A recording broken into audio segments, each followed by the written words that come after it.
कटौती से 1 लाख करोड़ का नुकसान तो 11% कैसे बढ़ेगा नेट कलेक्शन।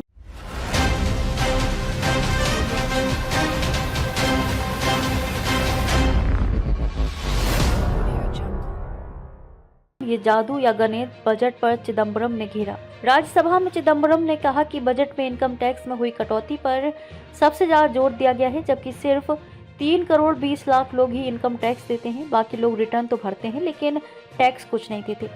सरकार ने टैक्स छूट की सीमा 7 लाख से बढ़ाकर 12 लाख कर दी है।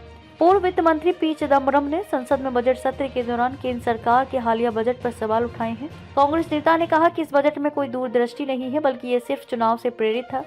इनकम टैक्स में हुई कटौती का जिक्र करते हुए उन्होंने कहा कि इससे सिर्फ मध्यम वर्ग को ही फायदा नहीं होगा, बल्कि इससे अमीरों को भी बहुत फायदा होगा।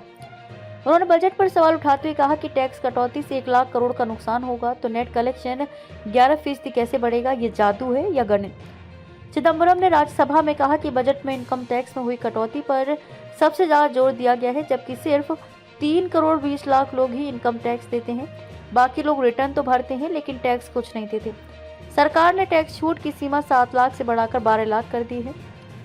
चिदंबरम ने कहा कि मेरा अनुमान है कि इससे 80 से 85 लाख लोग टैक्स के दायरे से बाहर हो जाएंगे और करीब 2.5 करोड़ लोगों को फायदा होगा। उन्होंने कहा कि इस फायदे में सिर्फ मध्य वर्ग ही नहीं बल्कि अमीर लोग भी शामिल हैं।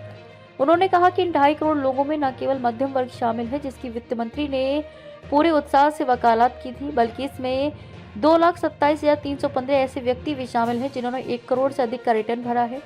इसमें 100 करोड़ से अधिक का रिटर्न भरने वाले 262 व्यक्ति और 500 करोड़ से अधिक का रिटर्न भरने वाले 23 व्यक्ति शामिल हैं। उन्होंने जोर देकर कहा कि इससे सिर्फ मिडिल क्लास को ही फायदा नहीं होगा, बल्कि इससे अमीर लोगों को भी राहत मिलेगी।